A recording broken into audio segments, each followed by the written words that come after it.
السلام عليكم ورحمة الله وبركاته صاحبيال إذا لهانتين ميل والبو جوجتان وحنا إذا لا هي كسر هذا ورئيسي قبل تشيني هاي ريما وإذا كجم هذا يا سداد ولا سعطان ورئيسي قيبتي سكواد لبات صدحادي أفراد به هذا الشنات أيان إذن سوقد بيننا وحنا قم هذا علينا يا ورئيسي ولكن أبو بكر الشيخ أحمد البدري anigoo sharmaakana waan idin soo tabin doonaa ila socda Reemaan way la joogtaa maanta marti kalena way nala joogaan hana la socdo Reemaan marka hore soo dhawo marka xigta toddobaadka hore su'aashii aan ku weydiiyay waan ka jawaabaa idigu tirun baan ka bilaabina maanta dambaalkii saaxiibta Nujuum ay u dirtay wiilkii Axmed inta uusan geeriyoon ka hor saameyn noocay ah noloshiisa ku yeelatay حقيقي دنبالكاس أنا قشوع بدن بونجلي وحن ربعنا كويديو محو سميه محو كجوابي ما دامه عضهي إنه دنبالكا وقيمت قبران إنساهين أحمد إلهي أقول حريص هذا ودنتي دعاء إنه ضبها هي صاحب النجوم إلهي عافية نحن جريدي سكن حضرت دعاء ولكم وجشتا نبتي أحمد آد أيوه غفل عليه دنبالك ودرت صاحبك نحن أيوه قاضي فرحتكم وسنسود وين دنبالك مركي دنبالك أخريه سوالي درك أيوه توري جاري بس قران أيوه جرو كو أخريه والله السحرية أيوه يري وهو أقاطع إلا سحرية وجن لو أديك سدين بس لما سحرين جننا لو ما أديك سن الساق ونبا إسكدا جن جواب دور سدقة وبهالشيء وأرين يابله حقيقي ريما لكن يدو وجني isaguna waa insi marka ay ka helaysay halkuu joogay sidaysa u aragtay أحمد wuxuu ka mid ahaa dhalinyarada shiishada cabta inta ugu badan goobaha shiishada lagu dhooqo jinniga wuu joogaa waliba jinniga ugu halista badan ayaa jooga waayo jinniga tubaakada ayuu aad u jecel yahay kiisa xun iyo kiisa fiicanna inta badan way caabaan shiishada أحمد شيشة وعبد مرق وقع سيدايو أي كركيسة فكدوق جرت صاحبتي كدب نهانيت كيس أي سوريس أي كهشة درتيس أي ماشي شيشة وبتج جرتي أحمد شيشة أيو كل حنو صديوايو شيشة وقت قاعد وعلس وصندوق قاعد ولا وعدا وفوق قاضي عذر كتيبي لكدب نوالي دوي شيشة من إسكنافي صاحبتي بسيدة أي بوريس وفوق قاضي أدي هذا أوقرت ريما أحمد فالعلنتيسي يا قرانكي سيدي بي سامين أويشن نجوم سيدي أسامين نصيب درجة بعد waxay ahayd in saaxiibkay gurigii laga xijaabay oo quraan laga saaray muddo dheer ayuu guriga quraan ku waday oo saaxiibkay laga xijaabay qolkii uu deganaa ee ay warqada u dhex dhigtay xitaa wuu ka guuray jamco waliba guriga quraan baa lagu aqriyaa oo raatib ayuu ka dhigtay marka uu guriga ka baxayo qolkiisa quraan ayuu ku shidaa oo kaga tagaa gaadhigiisa heesiyo uu ka joojiyay oo quraan ayuu ka shitaa meelihii uu shishada ku cabjirna wuu ka go'ay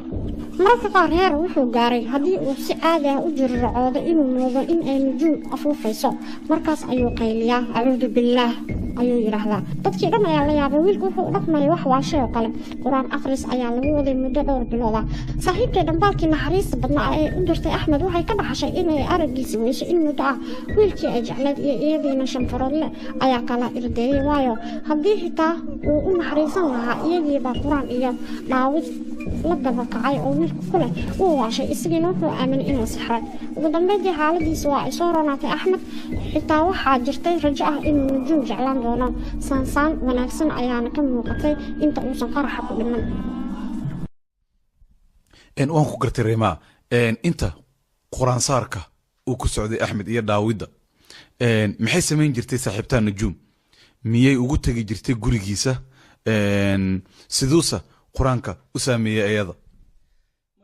ما أيسن تيجي كريم ويا قرآن كلا أقريه وهو حجاب إذا لقى أقرص القرآن كنا هو حجاب وحي لقى أقرص كحجاب حتى إنسيجا أيو إنسيجا كله يدون منه كحجاب هذه وسنية ذا وضع هذا وأقرصه الله نبر يده وأقبله مركز صاحب كمان وضمه بنانين بدو القرآن كله وأوضي أي قشة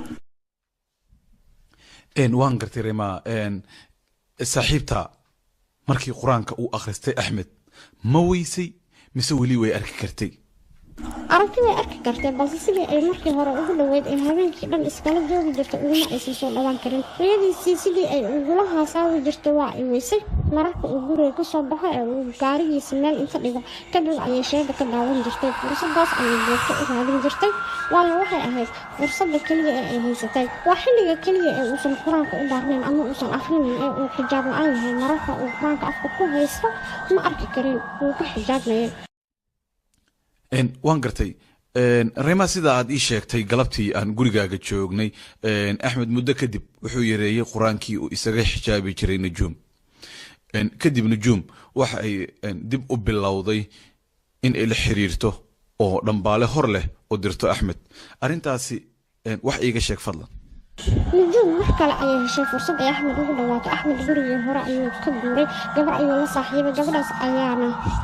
ugu imaan jirtay guriga uu deganaa najuum kama aysan xumaan in uu saaxiib yeeshay waayo waxay ahayd xilliga keliya ay fursad u heli jirtay inay daawato isagoo gabadha la sheekaysanaya balse gabadha waxay ahayd gabar suuro badan xanaaq badan maseer badan inta badanna iyada uun inta xaalad abuurto ayay waqtiga kaga qaadi jirtay aad ayuu ugu dulqaadan jiray oo u maslaxayn jiray marka ay ka tagto ayuu fikir geli jiray xilligaas uu fikirayo ayay saaxiibtay najuumna ka faa'iidaysan jirtay oo inta u dhawaato ayay waxa ku fikiraya ayay u suureyn jirtay markaasuu fikirka la tago ee uu ka fikiraya gabadhii uu jeclaa ee u timid haddana ka tagtay isagoo aan faraxsanayn ayay najuum isagana gelin jirtay riyo maalmeed uu isaga u maleeyo khiyaali uu isaga abuurtay balse ay iyada u abuurayso sidoo kale ayay kusoo laabatay in ay riyadiisa habeenkii ugu timaado isagiina inuu riyadaas jeclaysto ayuu bilaabay oo qur-aankii marka uu seexanaya uu shirin jiray xitaa wuu iska damin jiray markii dambe waan gartay dhambaalka markii dambe ay u dirtay maxay ku qortay maxaa ku qornaa waxay uga sheekaysay sida ay u jeceshahay iyo sida uu qaladka uga aaminsan yahay waxay u sheegtay in aysan noloshiisa ka harayn weligeed ama ha aqbalo ama ha diide iyo in ay diyaar u tahay inay is arkaan iyadoo aan wax dhib ah u geysanayn reemaha dhambaalkaas hadda ma wada akhrin karno aad buu u dheeryahay laakiin waxaa jirta qayb yar oo ay ugu sheegayso in ay is arkeen qaabkay ugu sheegtay inay is arkeen saaxiibtay maalin maalmaha ka mid ah waxa ay raacday bajaaj waxayna doonaysay inay isaga aragto markii ay bajaaj ka degtay meeshii uu gaarigiisa yaalay iyadoo gabar caadi ah u eg ayuu aad u soo jaleecay wuxuu u muujiyey xoogaa dhoolacadayn ah iyadana way u dhoolacadaysay iyadoo ka shiixaysa hoosna eegaysa kadibna gaarigii markii uu fuulay ayuu ku yidhi makusii dhoweeyaa iyadana haa ayay ku tiri halkee buu u dhoweeyey markaas iyada waxay u sheegtay xaafadiisa xaggeeda ah kadibna inta ay gaariga la saarneyd ayuu magaceeda weydiiyey waxay u sheegtay magaceeda runta ah kadibna lambarkeeda ayuu weydiiyey kadibna waxay ku tiri magaalada waan ku cusubahay lambar weli ma qaaban sidii ayuu kiisa ugu qoray markii xaafadiisa lagu dhawaada ayay gaariga ka degtay isagoo aad u soo horaansanaya ayuuna ka dhaqaaqay reema markaas axmed miyuu dareensanaa in ay tahay gabar jinni ah may muu dareemin quruxdeeda iyo labiskeeda iyo habdhiskeeda ayuu ka helay waayo najuum waxay leedahay qurux mucjiso ah isaga aad ayuu uga helay balse markii uu gaariga dhaqaajiyey iyadana way iska qarisay waayo markii horeba keligiis ayaa arki karay oo dadka kale maysan arki karin inkastoo ay isaga la ahayd in ay dadka arkayaan gabadhan horay u saaran waa arrin yaab leh sidee bay dhambaalkeeda ugu sheegtay arrintaas markii ay doonaysay inay axmed u sheegto waxay ku tiri sidan axmed neecaw maalintii iigu farxadda badneed waxay ahayd markii aniga oo ka degay bajaaj inta ku soo eegay aad iigu baaqday inaad horay ii sii qaado oo aan horay kuu sii raacay fursadda iigu dhow ee aad igu aragtay ayay ahayd in badan ayaad i qoraansatay lambarkayga ayaad i weydiisay waxaan ku idhi magaalada waan ku cusubahay oo lambar ma lihi nasiib darro isuma kaa sheegi karin oo waxaan ka baqay inaad mar kale qalqal gasho oo aan haddana ku waayo axmed hadalkaas wuu yaro garaystay oo fariintii labaad kama uusan qalqalin magacii najuum ee markii ay gaariga la raacday ay u sheegtay ayay dhambaalka ugu soo qortay oo wuu garaystay kadib muxuu sameeyey marka wuxuu arrintii kala sheekaystay saaxiibadii markii uu ka sheekaynayay waan la joognay runta ayuu ka sheegay oo weliba wuxuu lahaa haddii aysan iigu darsoomayn waaban iskala saaxiibi lahaa marka reemaa geeraarka warqadda ku qornaa adigu wax ma ka xasuusataa wuu dheeraa warqadii ma hayo hadda balse 3 beej ayaan ka xasuustaa isaga oo bilow iyo dhammaystir leh waan ku siin doonaa marka aan arrinka muhiim buuga ka qorayno balse hadda beydadka aan xusuusto waxaa ka mid ahaa markaan barashada jacaylka bidhaantaada jaleecay markaad beerkayga qaaday bartamaha wadnaha i jeexday miyuu ba'a ii bilowday sidii baalanayda buushta naftan korkaa bidhaansan u baahan caashaqaaga hadday dhab kuugu baaqdo baxnaano miyaad u quuri markaad bartankii habeenka bogaaga sariirta saarto naftan baholyowgu qaado ee awgaa bisin bisoota miyaad buuxow daryeeli markaad baxsanow salaaxdo bisada yar ee beydka joogta jirkayga siduu u booyo buseelkee garmadoolka miyay weli kuu bidhaansay intaas ayaan ka xasuustaa sidii ay saaxiibtay u tirinaysay isuguma toostoosna balse waa in hadda xusuustayda ku jirta aad iyo aad Rayma bal horta intaasi aan kaga beerno aan ku joojino xasuusta Axmed Allah u naxariisto iyo saaxiibtaan Nujuum waxaan rabaa inaan ku weydiiyo aad iiga waranto habka dhaqan dhaqaale ee jiniga Soomaaliyeed jinni ahaan noloshiina maxay ku tiirsan tahay insiga ayaa la mid nahay badankeen waxaan cunnaa waxa ay shanfaroodlaha cunaan balse jinniga qaar baa dhaqanka dugaagta leh jinku miyuu kaluumaystaa xoolo ma leeyahay oo ma dhaqdaa beero ma leeyahay maxaa idin ah dhaqaalaha aasaasiga ah jinniga xoolaha uu dhaqdaa balse geela ma jecla jinniga xoolaha uu ugu jecel yahay ee uu dhaqdo waa digaaga ariga waan leenahay eeyaha iyo bisadaha waa xoolaheena kuweena gaalada ah way iska cunaan balse kuweena muslimka ah doofaarka ma cunaan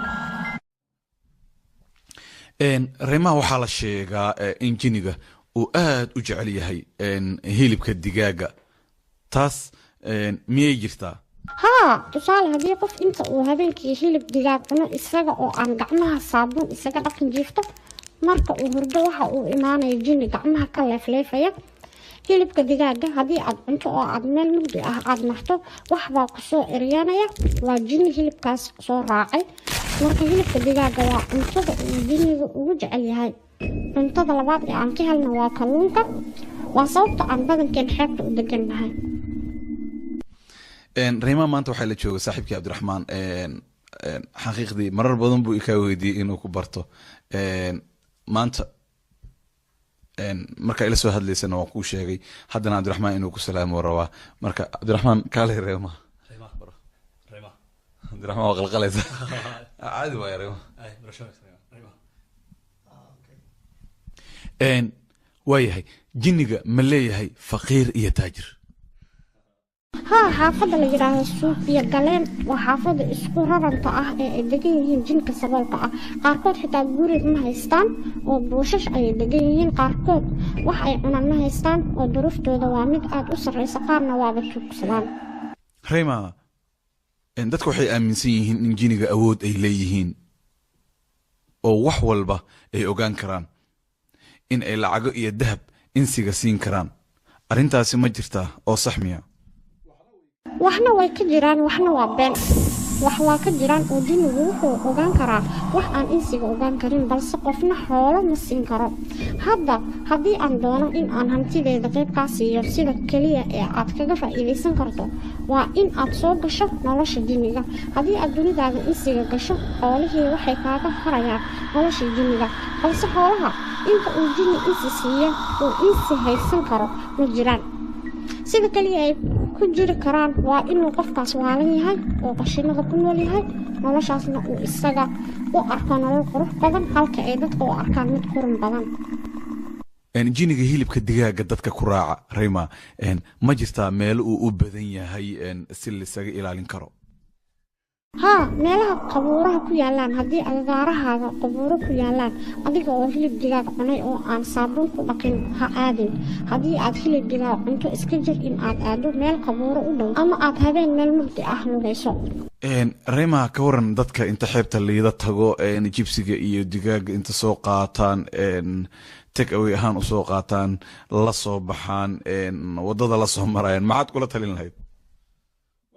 waxaan leeyahay heebta aad ha ugu dhawaanina haddii uu qofku biyaha inta uu dhawaado hilib digaag cunayo waxaa laga yaabaa inuu jinni dafo kadibna la dhaho qofkii badda ayaa qaaday ama libax badeed ayaa qofkii dafay qofkaas isaga ayaa halis isgeliyey xaqiiqdii reymaa waa arrin naxdin leh sidee buu qofku ku garan karaa inuu jinni goobta ka dhow yahay xilligii habeenka ah jinniga astaamaha lagu garto waxaa ka mid ah in iyada oo biyaha ay aad u degan yihiin aad dareento biyo tixtiixa oo meel ay ka soo kacayaan aadan u jeedin ama hawo tiro badan oo haddana dabeel ahaan aan u kacayn markaasba adkaarta qabso ama meesha isaga tag reymaa markii aad muuqaalka jinniga lahayd ee aad ii soo muuqatay soo socotay waxaa kaa yeerayay shanqaro aan fahmi waayey maxay yihiin waan qoslaya waayo mid jinniga ka mid ah ayaan isku dhici gaarnay wuuna iga baqay oo wuu iga cararay jinniga sidee buu u qoslaa waan dhahnaa xiish xiish xiish waan dhahnaa zuuka zuuka zuuka waan dhahnaa gabdhaha zuuka zuuka aniga ayaad iga qosol siisay reymaa bal muuqaalkaagii dhanka jinniga ahaa ee saddexdii mar ee aad iska kay tustay wuxuu ahaa 3 nooc oo kala duwan oo haddana argagax badan aniga igiliyey runtii aad ayaan kaaga naxay hadda ma iga ogolaanaysaa in aad dadka u kala qeexdo ama muuqaalkaaga u sharaxdo zuuka zuuka